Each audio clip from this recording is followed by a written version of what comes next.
The investigation into that shooting at an Evergreen health clinic is still taking shape. Lance Black shot up the clinic before taking his own life Thursday. Clinic workers and patients hid as that shooting took place. Your report in the Foothills, Alan Janae, is learning more about the gunman tonight.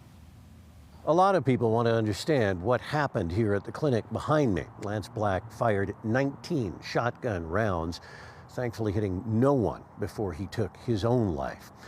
I talked to people both on and off camera today about Lance Black. One described him as very angry at times over things like his medical condition and politics as well. But more than one person said he was a bit of a lonely soul. It's a building damaged from gunfire and door windows broken where deputies went into closed businesses looking for people. Downstairs from the clinic, Tuscany Tavern owner Rick Egloff and his daughter Tammy Drozda are working to get over what happened. Think about how fortunate we are and how fortunate the people in Common Spirit are. Thursday during the shooting is hard to relive for Tammy, who was here when the fire alarm went off. The window right behind me blew out, and I just thought, wow, that's some kind of fire up there.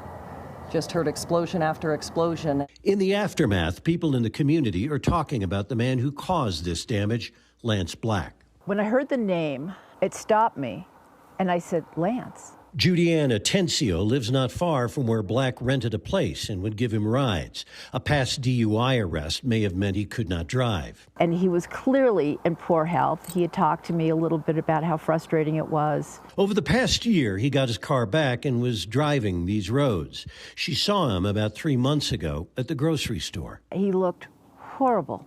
He looked so ill. And his face had dropped as though he had had a stroke.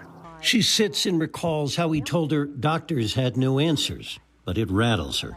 And for him to choose this, it must have just driven him to madness at the end. And the fact that he hurt our community as a whole, that clinic in particular, the patients of that clinic, that makes me very sad that he did that. While Rick and Tammy try to move forward, they have already reopened. Finding people found some comfort. And we didn't sit there and dwell on the tragedy that had happened, but on how to make a cure for what had happened, and that was being together and being opened. Common Spirit Clinic remains closed. Today they said this: we are supporting our team members as they process what took place. We will keep our patients and community informed as we thoughtfully determine the next steps, including a timeline for reopening the clinic. I also talked with the owner of this building today, and he said, he cares about all of the businesses in here, and when they hurt, he hurts, just like the whole community. In Evergreen, I'm Alan Janae, covering Colorado First.